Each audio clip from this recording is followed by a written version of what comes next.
do you want to field any questions that were in chat, or start answering questions that people bring in by voice?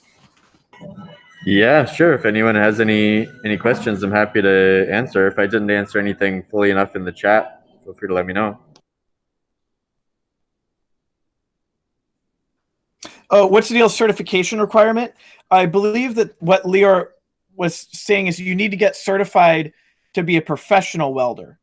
At MakeHaven, the only certification that you need is a to do hobby welding, where they're not structurally going to go into a building, is the badging process. So same thing, the video, reviewing the materials, and a checkout with the person.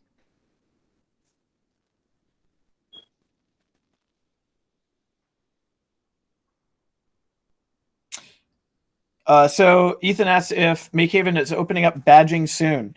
So we are, we hope to. So it's dependent upon the availability of facilitators.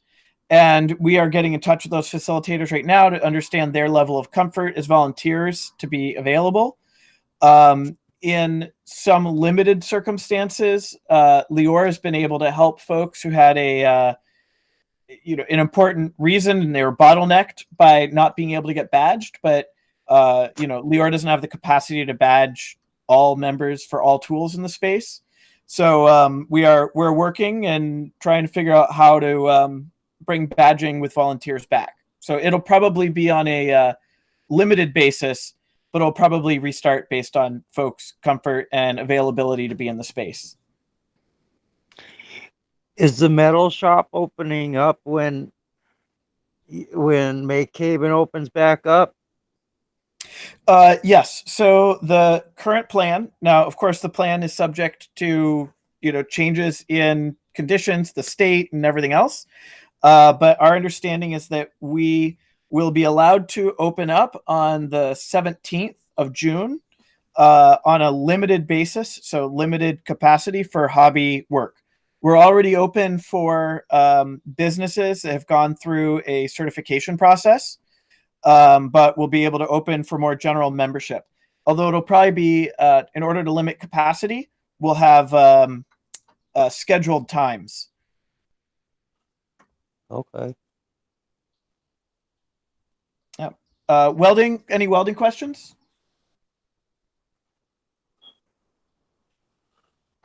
Reflections, thoughts, projects you want to do? I was actually wondering if you could explain. Oh, go ahead. I was just going to say, I want to fix my smoker box on my grill, but that's more like spot welding and stuff like that with some, sheet metal and stuff. Cool. Yeah, so we're definitely hoping to get a sheet welder at some point soon, and a spot welder, and but you can use MIG for welding sheet metal too. You just have to turn the voltage way down. Right.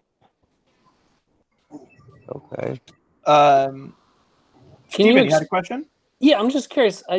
So you talked about beveling and the beveled piece, and then in the comments there was reference to beveling for more structural, to add some stability. Or what would you bevel for? Why? How?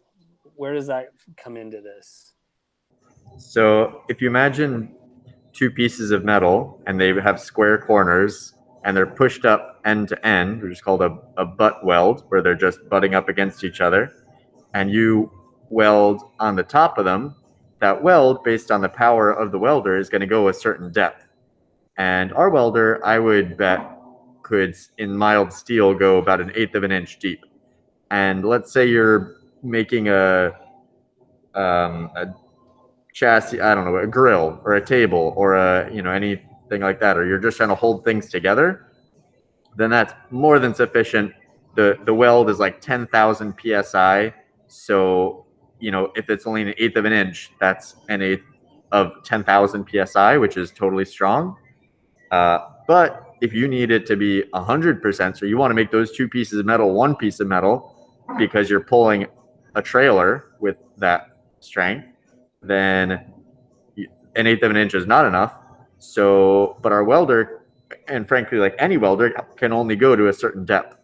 So instead of just cranking up the juice, what you can do is put a bevel on the edges. So when they butt up next to each other, the down at the bottom, I'm gonna try to use my hands to show what I mean. If it kind of makes the edge thinner. Right. And allows the metal to it kind of makes the edge thinner and kind of allows the what you're welding, the bead, to lay into in between the two pieces and cut it in deeper, kind of. Yeah, exactly. So it helps. You can start from the bottom where you're only going through 1/8 of an inch of metal and weld there, and then you just build up and up and up until you've filled it all up. So those two pieces of metal, all the way from the top to the bottom, are now one piece of metal, and that's getting the sort of the maximum strength that you can out of that connection. So that's why you would bevel. Thanks. There's a question about when to use Flux Core. Yeah, so you'd use Flux Core predominantly outside where it's windy. So the gas, like in normal MIG, where it's shooting out the CO2 argon mix, if you're outdoors, one, you don't really want to be lugging a gas tank around, and two, the gas might just blow away in the breeze. But Flux Core has that flux, which turns into the anti-oxidizing gas right at the weld built into the wire. So it can be as windy as you like, and it'll be fine because the gas is right at the weld.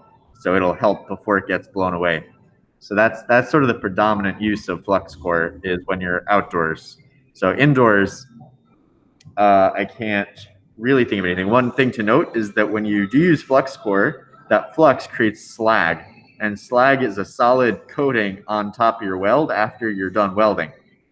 And you need to hammer that off with a slag hammer that's over in the stick welding area on that shelf to clean it off, especially if you're going to do another pass on top.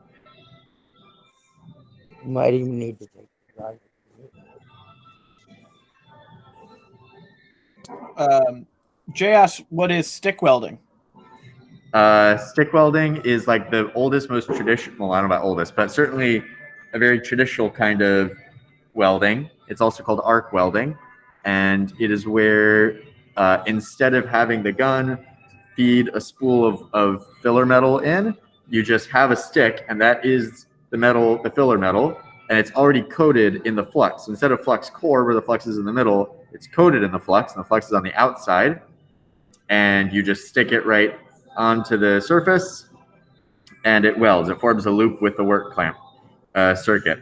So if you see anyone like welding bridges or welding underwater, almost always for anything structural, you do stick welding is the go-to. That's sort of the heavy duty because you can crank a lot of amps into it. So when you watch, it's also done with strictly electricity, not with any types of gas. Sure. So oxyacetylene is kind of it's used sometimes, but it's not terribly common in like doing structural welding. That's kind of a thing of the past. You might use it for cutting. If you want to cut something quick, you might use oxyacetylene. Right. But I don't really like, if I'm out, I see welders putting a bridge together or doing work on a, whatever. I don't see them using a torch very often, unless they're really old fashioned.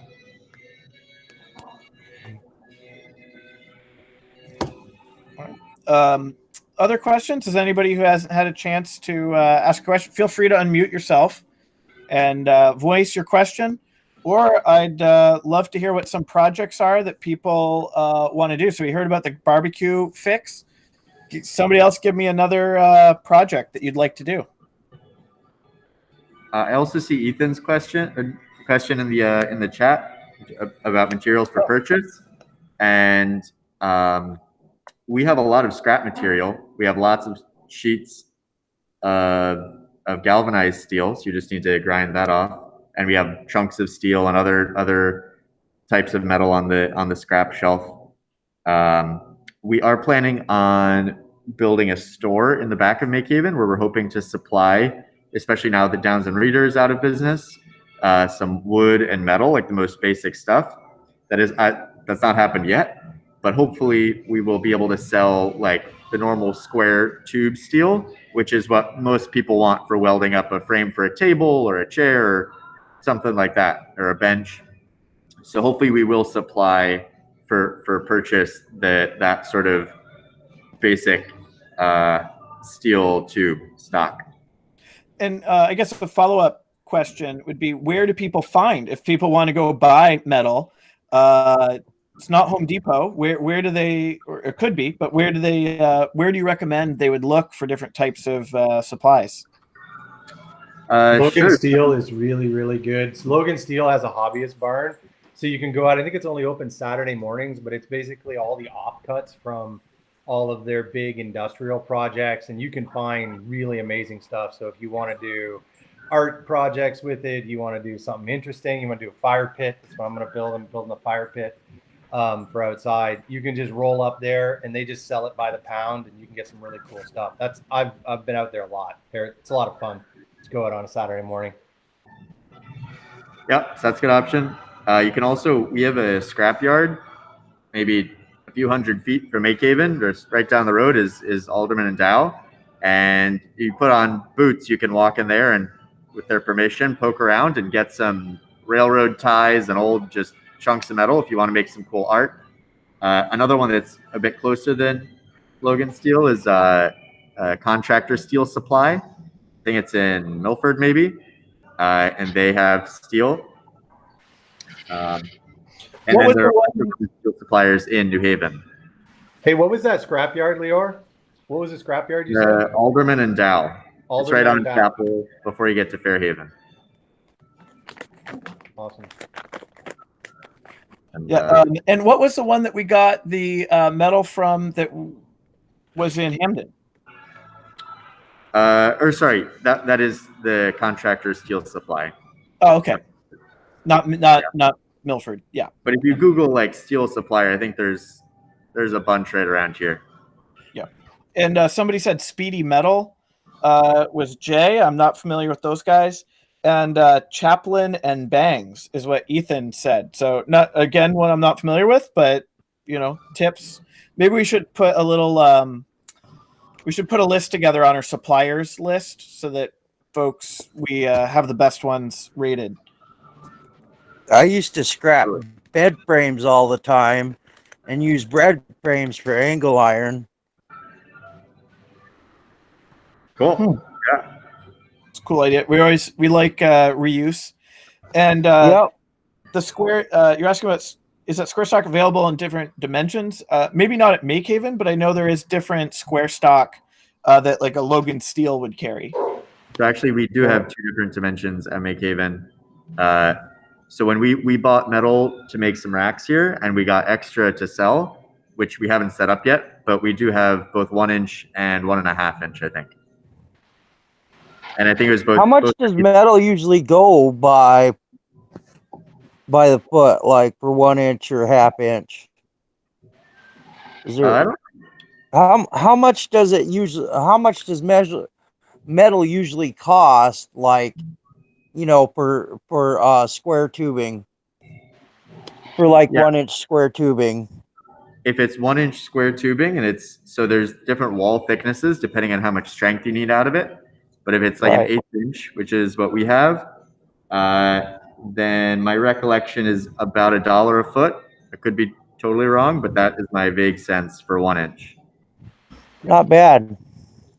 And Bob Shea mentioned a good one, which is there's onlinemetals.com, which obviously serve everyone online, but the benefit is their warehouse is in Wallingford, and so we can take advantage of the free pickup rather than the shipping. So they have a nice supply, and I know Lior ordered some things from there, and I think we had a good experience. Yep. What was the name of that, JR, again? Sorry, I missed it. Onlinemetals.com. Okay, cool. And so I mean, they serve everywhere, but it's just we're advantaged by that pickup option. And we did a return, so that would have been expensive had we shipped it somewhere. Yep. Cool. Well, were there other projects or questions, reflections on what they saw? Do you feel intimidated, empowered?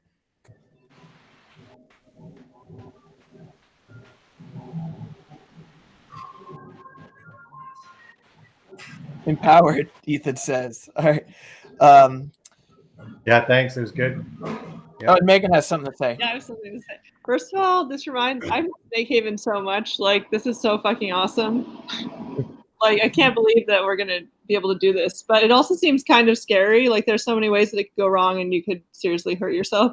So, I think I'm just gonna have to like feel really confident before I start doing it. Yeah, I would say with welding, I mean, I definitely understand the intimidation component. It is scary looking, but it's pretty hard to hurt yourself. Like you can, if you take off your gloves and touch the metal, you will 100% get burned. If you try welding without a mask on, it's going to hurt your eyes.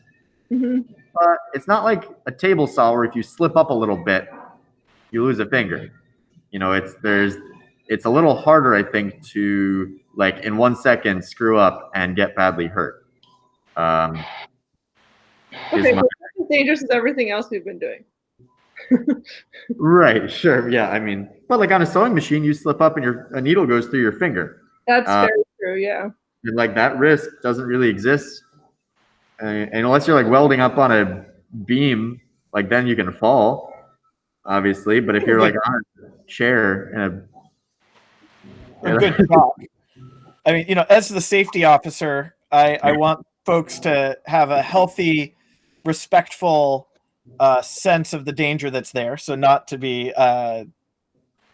scared, but to be respectful. So, yeah, oxyacetylene. And I think we could do some.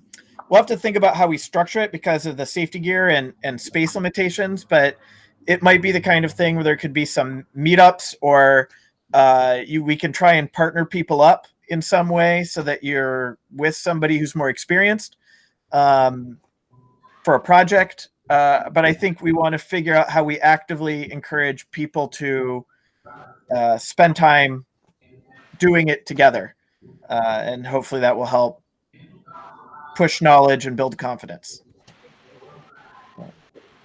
Great. Well, I think this wraps it up. You know, speak now if you have anything left. But we can close it up. So thanks everyone for attending, and look forward to having you in the space and doing the welding. I'm going to share a link with the quiz, so you can take that quiz, and then you'll be pending for when we return. Well, good to see everyone's faces. Yeah.